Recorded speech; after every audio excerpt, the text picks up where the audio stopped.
A very good day, a very good afternoon, Makwarase. I hope you guys are doing well. I appreciate you guys being here. I appreciate your subscription. And I received a message in my inbox. Why are there so many Chinese people in Zimbabwe today? What's behind this big influx and what's attracting them to the country?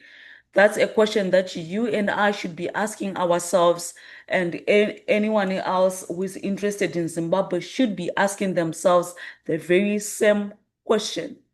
There has been a notable influx of Chinese nationals and capital into Zimbabwe over the past 2 decades, strongly tied to Zimbabwe's Look East policy, which prioritized relations with Asian countries, especially China, as an alternative to Western partners. This follows the political and economic isolation in the early 2000s.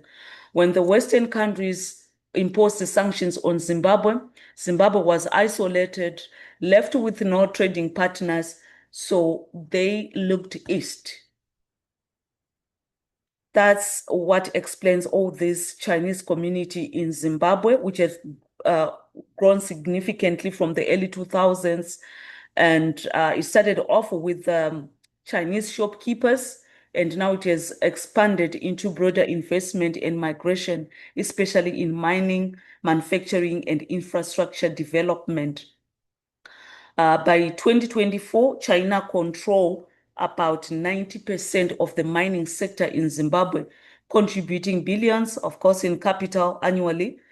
And the influx is also evident in the increased number of licenses issued to Chinese investors, with 369 licenses issued in 2023 and about 3.9 billion in projected investment value, roughly 40% of Zimbabwe's total foreign investment in 2023.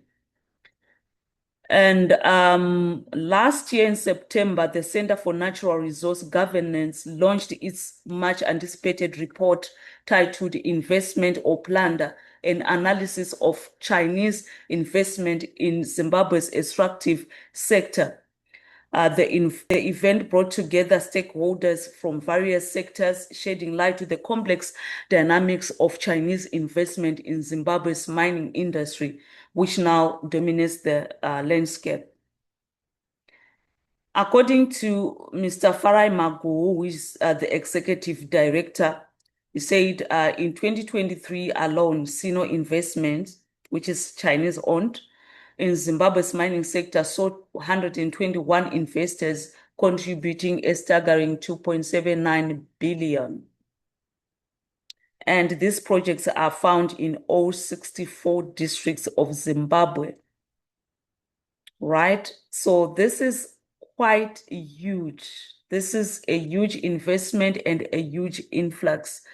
The 369 licenses issued in 2023 should tell you a lot about who is really being prioritized. I know quite a number of Zimbabweans who couldn't get the mining licenses, especially in Mberengwa district, where lithium is concerned. So many of our people wanted to get their hands on that. But first come, first served, and guess who is being served first? It is obviously our trading partner, China. It's okay that we've got investors. We are not going to be hostile against them. They're doing quite a lot in the country, but we also need to look into who is being prioritized the most when it comes to all these licenses. It's difficult. There are so many gatekeepers. I spoke to one lady who come from my district, was saying we actually buy some of the minerals from the Chinese and sell because we don't have documentation, we don't have the required licenses, and it's difficult to get such documents, which is quite ridiculous. I mean, for lack of better words, that a local person is struggling to get the documentation needed, but somebody would come from wherever because of the agreements they have government to government. So we need to keep these conversations going so that we can shape this policy implementation. It's okay to invite whoever we want to invite, but we need to prioritize our people. This is not just about Zimbabwe, but Africa as a whole.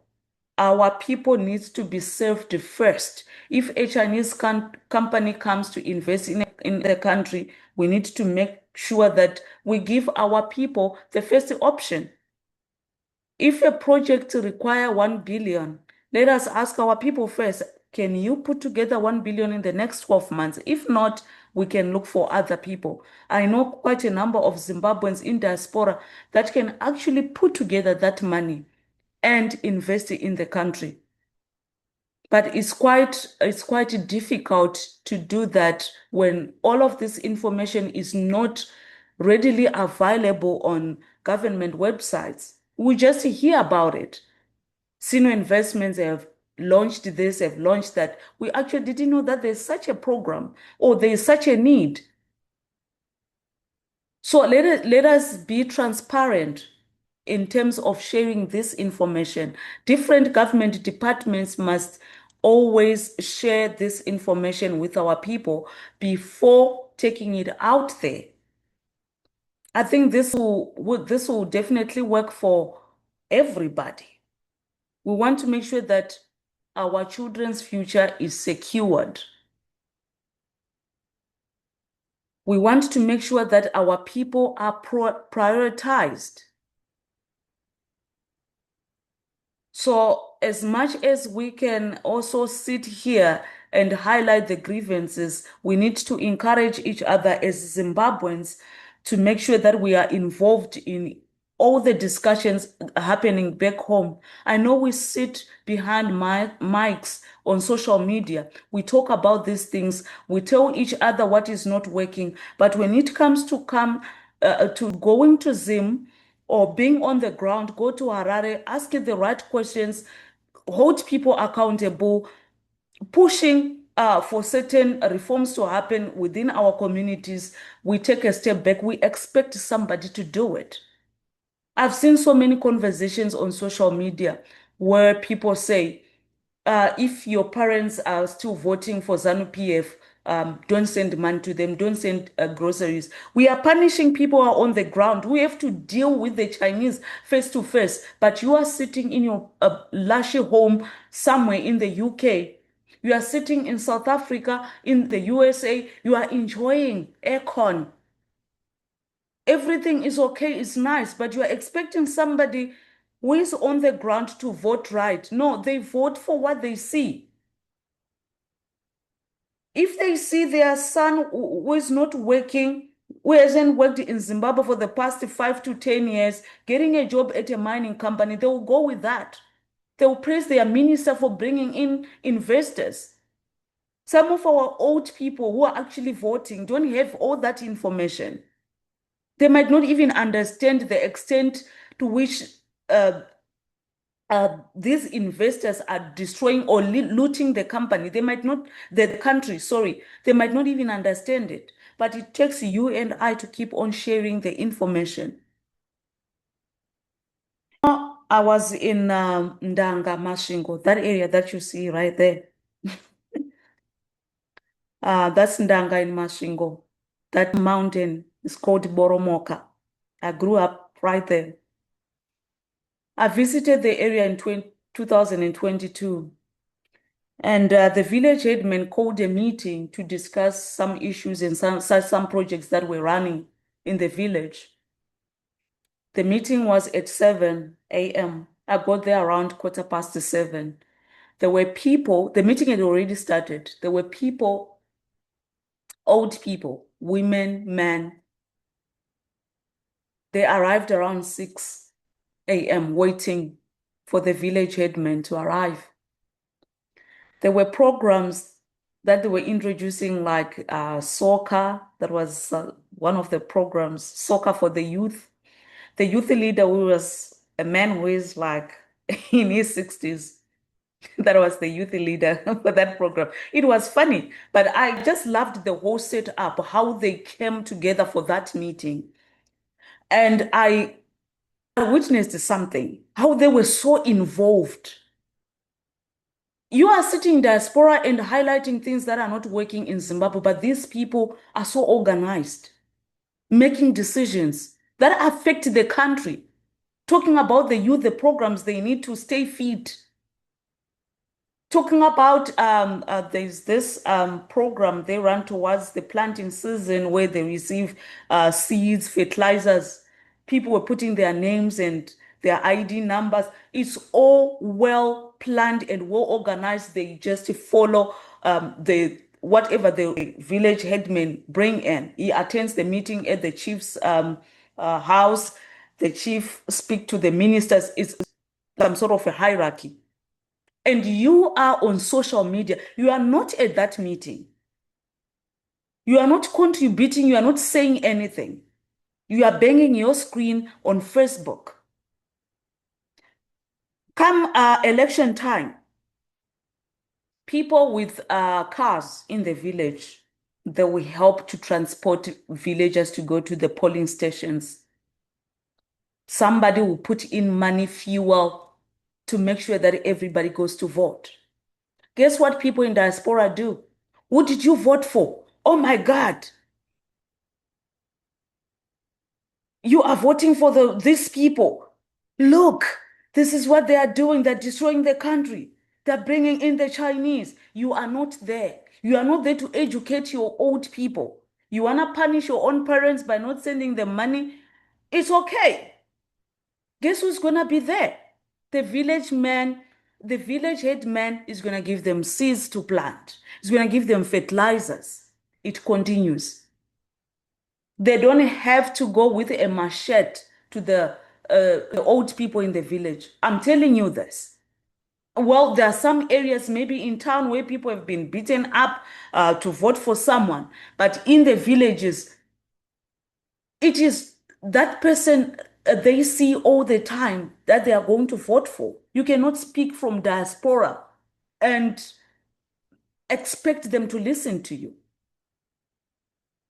So my point is, if you want to be involved in what is going on in Zimbabwe and protect our sovereignty, protect our minerals, our land, you need to be on the ground. Even if you stay in diaspora, make time to go home and be part of all of these things. When I was in South Africa, I used to receive a lot of invitations in Zim. Mama Swanda, just come through. There's something happening in Nara, you need to be there. I attended meetings in Kadoma. I've been to so many places.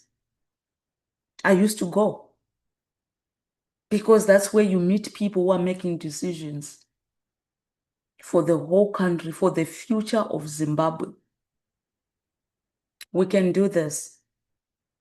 We need a new breed of activism, a new breed of politics that puts Zimbabwe first. Don't be fooled. The people on the ground knows what they are doing right now. People are building homes. They are investing. They are finding a way to work with the Chinese even without any proper documentation. They go to the Chinese and they're making it work. So you have access to your bank in the United States, in UK, where you can get a loan to invest in mining, in farming. Go ahead and do just that. Bring money, bring equipment, machinery, pay our people right, do things differently, and we can rebuild Zimbabwe. Thank you.